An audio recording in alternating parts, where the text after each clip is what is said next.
Alright folks, this is basically the new starter now. I took the other one to AutoZone and got it tested, and of course it failed like I figured it would. So what I'm about to show you now is exactly what you're going to need. When you're taking off your starter, the first thing that you probably should do is go ahead and disconnect your electrical connections, which will be, this is the bolt right here you got to take off right here, which will be the big bolt, which actually takes a size 13 to remove. This bolt right here will be a size 13. And then when you get to this small bolt right here, which is going to have the little wire going on to it, what you're going to need to remove that one, I believe, is a size 8.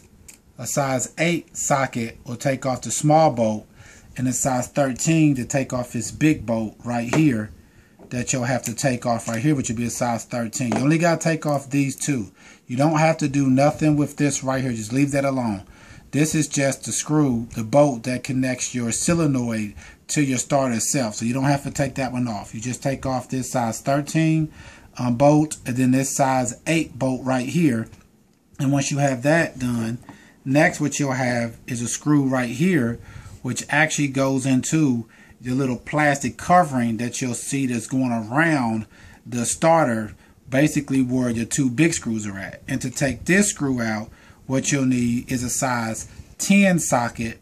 Size 10 socket to take out this screw. Just to be one screw that pretty much is holding the plastic covering that's covering up the front of your starter. And then once you get that done, you'll come around to these screws. These are the main screws right here that actually take the start off of your vehicle. And for these screws, what you'll need is a size 15 socket to take these screws off right here. It'll be a size 15.